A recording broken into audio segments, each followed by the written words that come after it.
Theresa May was charged with giving the speech of her life. By the end, she was relieved to have delivered one at all. At several excruciating points, May's voice almost entirely disappeared. As her coughing recurred, the Prime Minister was reduced to merely reading, rather than delivering, her speech. Tory members rallied behind her with extended standing ovations. But for journalists, it felt sadistic to watch. For a Prime Minister, pity is even worse than ridicule. The loss of May's voice was a fitting metaphor for the loss of her majority, a moment from which she could never recover. On this fateful day, it didn't rain at Port.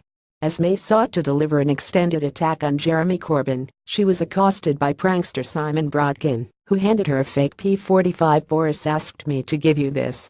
Tory MPs will note again what a gift the Foreign Secretary's machinations have been to their opponents. For the final insult, 2 letters fell off the conference slogan, rendering it "building a country that works for everyone" as opposed to "building a country that works for everyone." One was left with the impression that the Tories couldn't run a bath, let alone the country. Such were the maladies that afflicted the speech that it was easy to overlook its content.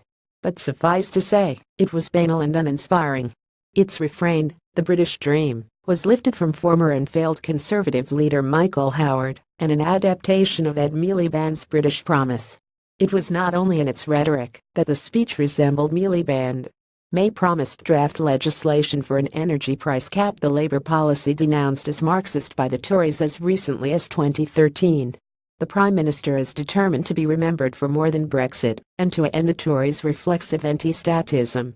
But her policy program was incremental, where it needed to be transformative. May promised overdue investment of £2 billion in affordable housing.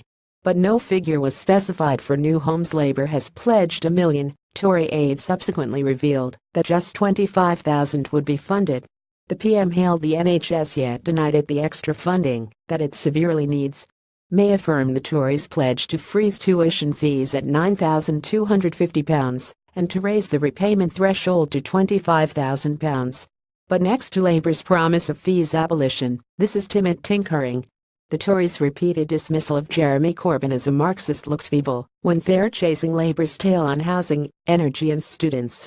May was torn between defending markets don't try and tell me that free markets are no longer fit for purpose and denouncing them.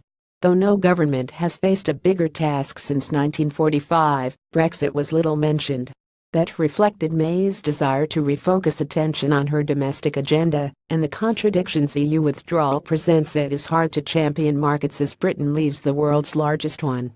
May will not lead her party into another general election and will struggle to be more than the Brexit PM.